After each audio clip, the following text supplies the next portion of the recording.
Bismillahirrahmanirrahim. Assalamualaikum warahmatullahi wabarakatuh. Alhamdulillah wassalatu wassalam ala rasulillah wa ala alihi wa sahbihi wa man walah amma ba'du.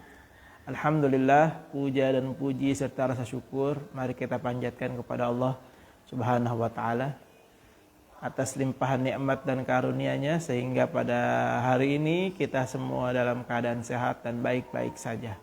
Mudah-mudahan nikmat yang Allah berikan kepada kita bisa kita manfaatkan sebaik-baiknya, bisa kita gunakan seoptimal mungkin, bisa kita maksimalkan untuk menyiapkan bekal-bekal kita menghadap Allah Subhanahu wa taala.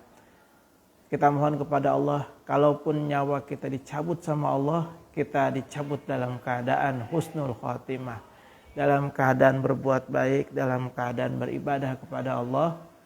Ya, mudah-mudahan apa yang menjadi hajat-hajat kita, hajat dunia maupun hajat akhirat, senantiasa diridhoi oleh Allah, senantiasa diberkahi oleh Allah, sehingga langkah demi langkah yang kita lakukan senantiasa di bawah bimbingan Allah Subhanahu wa taala. Amin ya Allah ya rabbal alamin.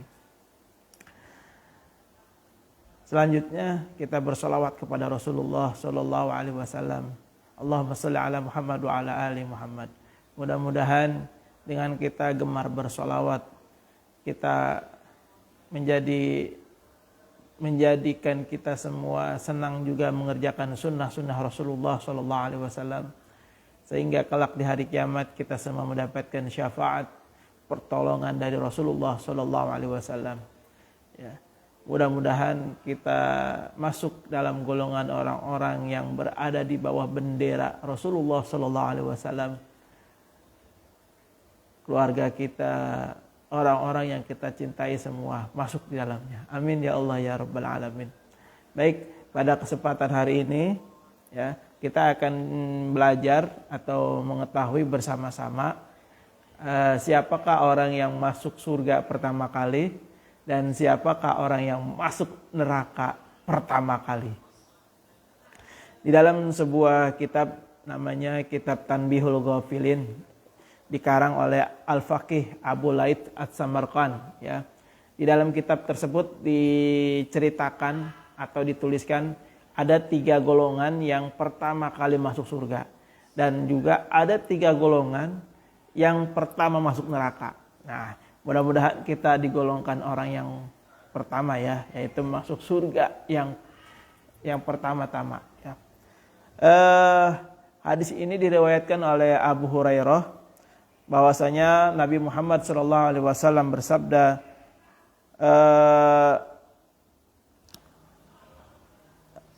siapakah orang yang masuk surga pertama kali?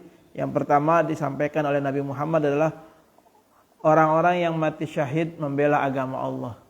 Ya, ini yang pertama. Terus yang kedua, siapa dia?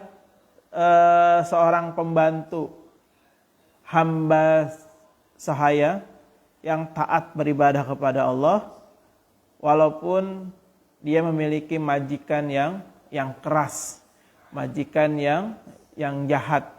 Nah, ini yang kedua ya.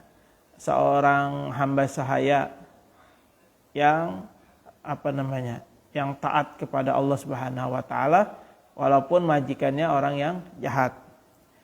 Terus yang selanjutnya fakir miskin ya. Orang yang miskin, yang fakir, tapi dia memiliki akhlak yang mulia ya. Dia tidak mau meminta-minta, dia tidak mengemis, walaupun dia menjadi tanggungan bagi keluarganya, anak dan istrinya. Artinya bisa disebut juga orang fakir miskin yang tidak meminta-minta ini dengan sebutan orang fakir dan miskin yang qanaah, yang merasa cukup dengan pemberian dari Allah Subhanahu wa taala. Inilah 3 golongan yang pertama kali masuk surga ya. Kalau melihat hadis ini tentu kita tarik kesimpulannya adalah bukan yang paling banyak ibadahnya ya. Tapi orang yang memang punya andil dalam kehidupan dunia yang dia jalani. Terus siapakah orang yang masuk neraka pertama kali? Ada 3 juga nih. Mudah-mudahan kita tidak masuk dalam 3 golongan ini. Yang pertama, orang yang masuk neraka pertama-tama adalah orang yang menjadi penguasa tapi dia mengkhianati daripada jabatannya. Ya. Seorang penguasa, orang bisa dibilang seorang pemimpin atau bisa dibilang seorang yang memiliki jabatan tertentu lah. Nah, ketika dia tidak bisa menggunakan jabatannya, kekuasaannya dengan taat kepada Allah di jalan yang diridhoi Allah, maka ketahuilah pemimpin yang seperti ini nanti masuk nerakanya duluan. Ya, berdasarkan hadis ini. Jadi ini bukan dari saya, tapi ada hadis Rasulullah yang diriwayatkan oleh Abu Hurairah mengatakan seperti itu ya. Jadi seorang pemimpin yang zalim, seorang pemimpin yang tidak menjalankan amanahnya, maka ketahuilah dia adalah member pertama yang masuk ke dalam neraka.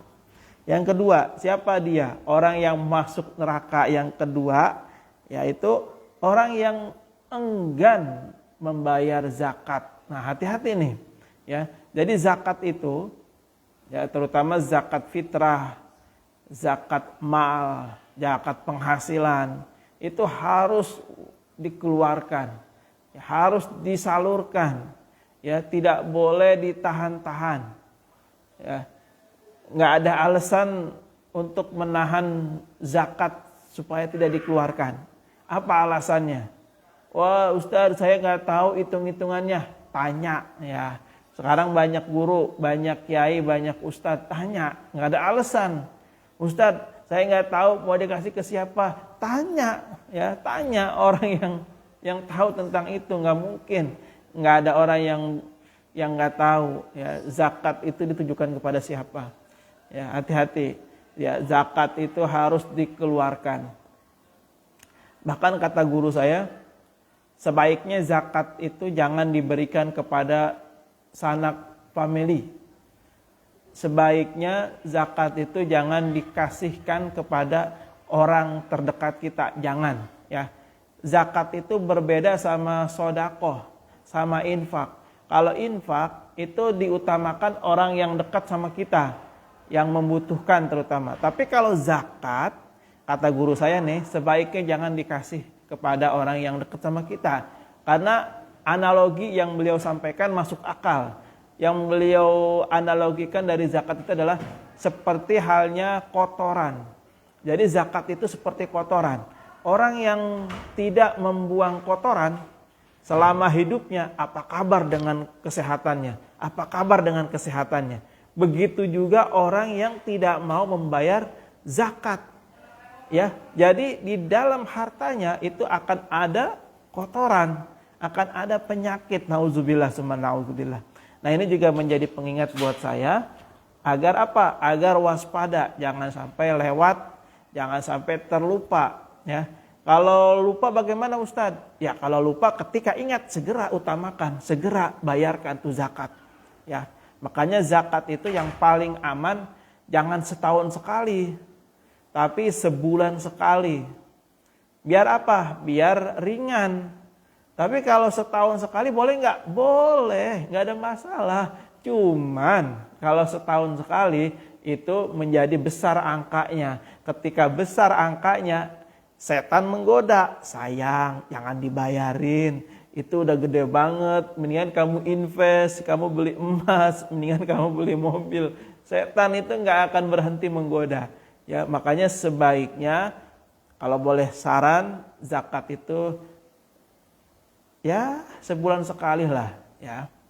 Kecuali zakat fitrah, itu memang setahun sekali dan memang ada waktunya, yaitu bulan Ramadan. Di luar bulan Ramadan nggak wajib zakat fitrah, itu khusus, bil khusus. Nah, selebihnya ya zakat penghasilan, zakat pertanian, zakat usaha, zakat dari gaji yang didapat dari tempat bekerja, sebisa mungkin walaupun sedikit keluarkan. Ustadz, tapi saya malu ya udah kalau malu kasih ke masjid, ceplosin ke kotak. Ustadz, tapi saya nggak enak nih ngasihnya nih cuman segini. Nggak ada masalah, ya kasih. Ya, orang yang menerima zakat itu akan senang dan bahagia.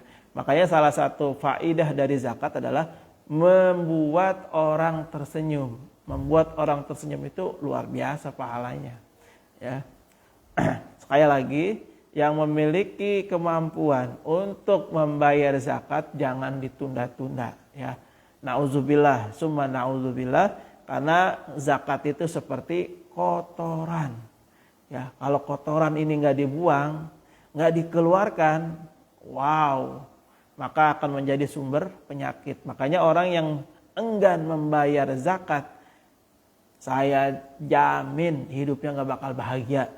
Dunia apalagi akhirat pasti akan tersangkut dengan masalah zakat itu, ya. Ustadz, apakah pajak itu zakat? Beda, ya. Zakat sama pajak itu dua hal yang berbeda, dua istilah yang tidak sama tentu. Kalau pajak itu masuknya ke pemerintahan, kalau zakat itu masuknya ke sekitar kita, ke sesama muslim yang membutuhkan, ya. Beda lagi, ya. Jangan sampai saya kan udah bayar pajak jadi nggak perlu bayar zakat dong. Enggak begitu, ya. Sampai nanti ada fatwa misalnya, kita kalau ada fatwa ya silahkan dah ikutin, yang memang itu sefaham dengan kita, monggo. Misalnya ada yang mengatakan ada orang yang berijtihad, misalnya ini ya, pajak sama dengan zakat, dengan argumen bla bla bla bla bla, dengan dalil bla bla bla bla bla, dengan sumber rujukan kitab ini. Nah, terus akhirnya dia menyimpulkan, mengistimbatkan sebuah hukum pajak sama dengan zakat. Apakah itu boleh? Ya sah-sah saja bagi dia, gitu kan. Bagi dia sah-sah saja, itu menjadi istinbat hukum pribadi dia saja. Silahkan. Tapi kalau ada masalah di kemudian hari, ya silahkan dinikmati juga. Artinya itu buah dari perbuatan dia, gitu kan. Nah, itu ya. Jadi kembali lagi, kalau menurut saya secara pribadi, hemat saya nih sampai saat ini, pajak sendiri dan zakat ya zakat sendiri. Jadi itu tidak bisa disamakan dan tidak bisa diakumulasi secara sama gitu, dihitung yang enggak begitu. Itu ya. Jadi yang kedua adalah orang yang masuk neraka pertama kali selain penguasa yang zalim, penguasa yang lalai dengan tanggung jawabnya, adalah orang yang lalai atau tidak mau bayar zakat. Yang ketiga ini sebenarnya miris ya. Kalau ada yang seperti ini miris nih yang ketiga. Siapa itu? Orang miskin yang sombong. Nah, ini hati-hati nih. Ya. Seringkali kita menemukan orang yang demi gengsi akhirnya dia memaksakan diri supaya terlihat wah, agar terlihat mewah, agar terlihat kaya. Nah, ini yang salah di masyarakat kita ketika ada orang yang pas-pasan atau bahkan miskin, dia pengen dilihat mewah, pengen dilihat kaya. Nah, itu bagaimana? Nah, ketika dia memang niatnya untuk menyombongkan dirinya, ya, pengen dipuji dengan kekayaannya, padahal dia tidak mampu yang sebenarnya, maka ini menjadi orang yang ketiga masuk ke dalam neraka. Urutan ketiga di atas yang pertama tadi, ya. Nauzubillah summa nauzubillah. Ya, jadi kalau udah miskin, maka yang harus dibanyakin dari dari kondisi miskin adalah rasa syukur dan sabar. Ya. Karena orang miskin itu kalau sudah syukur dan sabar itu akan mulia. Betapa tidak mulia. Ketika dia bersyukur, dia merasa qanaah, dia merasa cukup, ya. Ketika dia terdesak dengan kondisi yang serba kekurangan, dia bersabar, maka dia akan lebih mulia lagi, lebih derajatnya lebih tinggi lagi, ya. Makanya ya mudah-mudahan kita dijauhkan dari ketiga golongan yang menjadi yang menjadi orang masuk neraka duluan. Ya, nauzubillah sama nauzubillah. Dan dalam kesempatan ini juga saya mengingatkan nih bagi teman-teman, sahabat atau siapapun yang melihat video ini, ketika diberikan amanah, apapun amanah itu maka tunaikan dengan baik. Ya, jalankan dengan maksimal. Jalankan sebisa mungkin, ya. Jangan pernah ada yang dizolimi, jangan pernah ada yang dikecewain, ya. Mudah-mudahan kita terhindar dari ya penguasa atau menjadi orang yang dikasih amanah kemudian kita menzolimi amanah. Nah, hati-hati. Terima kasih atas perhatiannya, mudah-mudahan bermanfaat. Mohon maaf kalau ada yang kurang berkenan dan mohon dibukakan pintu maaf juga kalau misalnya ada yang salah dari penyampaian saya. Terima kasih. Hadanallahu wa iyyakum ajmain. Assalamualaikum warahmatullahi wabarakatuh.